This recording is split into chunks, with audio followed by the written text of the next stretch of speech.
Good morning, Wall Street winners. It is Wednesday, December 18th, and it is the last Fed announcement day of 2024. And there seems to be a lot of positive energy in the markets today. So we look at the futures in the Bloomberg app. You can see that across the board, we're green on the screen.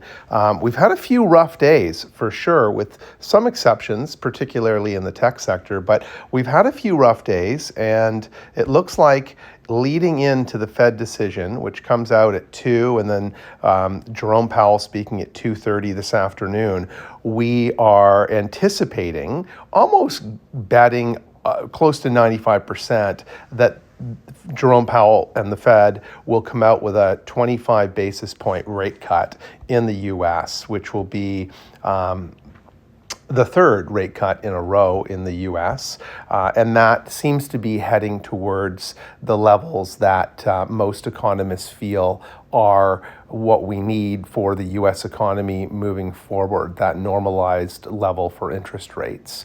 Anyway, we'll see what happens, but everyone's banking on a 25 basis point cut today based on the economic data we've seen recently, and that's boding well for the market. So let's turn our attention over to the Yahoo Finance app, and what you'll notice is obviously we had a red day yesterday, as we can see at the top here. We've got crude up today, which is pulling up the oil stocks. Some of them recovering quite nicely because some of them had some pretty significant drops yesterday. So let's hope that crude stays above that 70, 60 level and maybe continues to climb up to 71 and kind of stays there or higher going into the January timeframe, because then we should start to see a bit of a recovery in those oil refining stocks.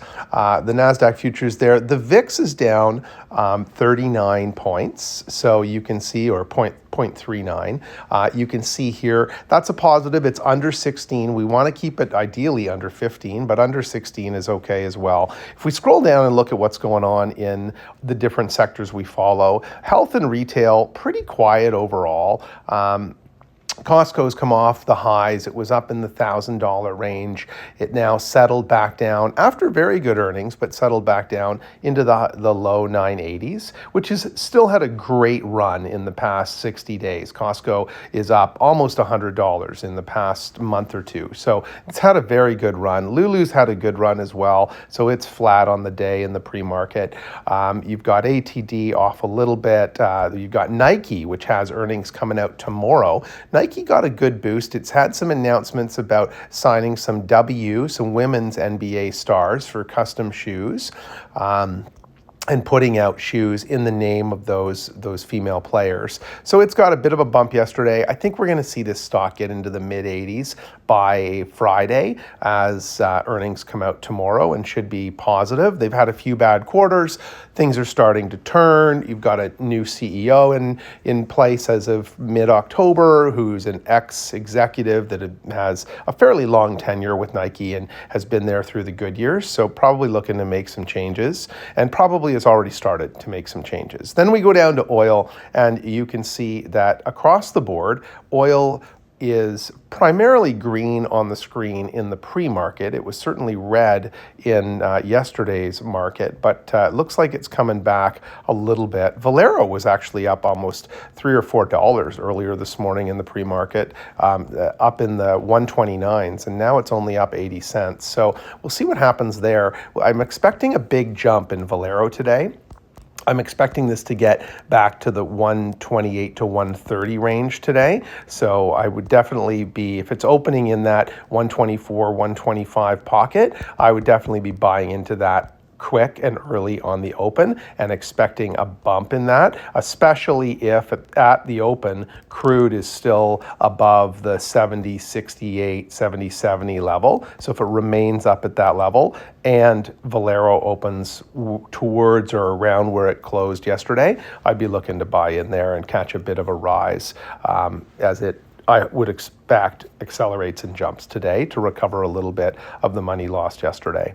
A big data this afternoon for Micron Technology. So Micron is up again in the pre-market. Looks like it's going to move past the 110 area. Remember, 110 to 112 is kind of where it settled after earnings for the last quarter. So kind of odd that we're really only back to that level now as we're getting earnings from this quarter. And this earnings are expected to be its best earnings, I believe, in 3 years. So if ultimately that plays out, and they are the best earnings in 3 years, I'd expect we're going to see an upward movement, not unlike Broadcom or AVGO. And Broadcom has jumped 30% in the last week since its earnings came out. So we could see a pretty significant bump here. I mean, if you look back in the 6-month chart, this stock was up in the 140, 150 range. And if it was there based on the earnings at the time, which were not nearly as good as we're anticipating now and what we've seen leading into this, then you could argue that it could get back to that level. So we'll have to wait and see where we end up with Micron, but I do expect a pretty big bump after hours when those earnings are released and they come in and they're better than expected. You've got, as we're scrolling down here, Apple's up in the 250s. Again, it was up from the 220s. I just don't see, and I said this at the time, and I missed a $30 bump in Apple, but I'm waiting on some excitement around this company that will really drive it further upwards, and I don't know what that is right now specifically, so I'm staying away from Apple. Palantir dropping yesterday down to 74. This stock just continues to climb after its inclusion in the S&P 500, and I have missed a fair bit of that climb, thinking that it would maybe stop around the $40 range, and I was clearly mistaken in that, and hopefully you participated in it. But again, with looking at that, I know it's in AI and there's a lot of future forward-looking hope and prospects. But when I look at a 372 times price to earnings, it just worries me a little bit that there's going to be a massive pullback on something like that. And your risk of capital is too great, in my opinion, to be putting money into that. Scrolling down further, Nets had a great couple of weeks, up almost at 120, up at the 117, 118 level. We get down further, you've got Microsoft up in the 450s, but pulling back a little bit today. ARM has that lawsuit going on with Qualcomm right now that's in the courts, and it's pulled back pretty significantly. It was down into the 130s yesterday, down at 137, and then recovered back to the 140s.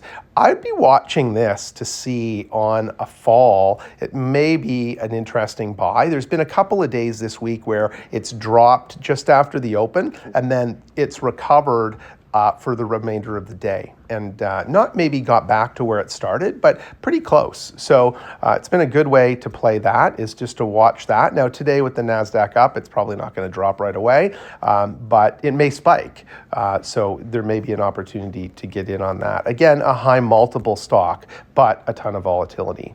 And then we get down into some of the others. Lam Research has been climbing nicely over the last couple of weeks. It looks like it's up again in the pre-market. MongoDB was down, but looks like it's up the same amount it was down yesterday. Meta is off, or was off yesterday. I can't see it, Meta, not being a $630, $35 stock by the end of this year before we get into 2025. So I think Meta's, you've got some opportunity there in the 619 range. You probably don't have a lot of upside. Maybe it'll get to 650, but I think it's a great long-term hold either way. Tesla has been like a rocket ship. It should be SpaceX, really. Based on the trajectory that stock has taken. It's off today and expected. I mean, it's climbed, I think, 5 days in a row. So, I mean, it seems like every day it's up $20 or something ridiculous, sometimes even more, on hopes of, I think, robotaxi is what the hopes are for. And although those are materializing and starting to appear in various areas, primarily in the US, it still has a long way to get, and a lot of regulation to get through. We've also scrolled down. Baba had a good good day yesterday. Unsure as to why. I had no news around that. Google was off slightly, but Google's had an amazing run over the last month. It's gone from the 168 to 198 up into the low 200s. I mean, it spiked yesterday up to 202, 203, I think.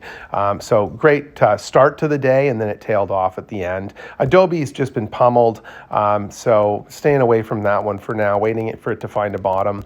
TSM dropped down into the 198 range yesterday, presented an interesting buying opportunity. It was as high, it's been as high recently as 203, 204, so I think it'll get back up there. It looks like it's up $3 in the pre-market. And then we get down into financials, and this is where I spent a lot of time trading yesterday. SoFi was off. It looks like it's recovering most of that today. But I bought into and took a big position in Goldman yesterday and saw that it was off below its 580 kind of lower level of or trading envelope of recent. And when it moved into the 570s, I thought it became ultra attractive. So we'll see, especially with the Fed announcement, how the financials do today. I think for the most part, the upside of a 25 basis point rate cut could be baked into some of the financials, but I also expect there'll be some excitement and a bit of a bump in these if that rate cut is confirmed.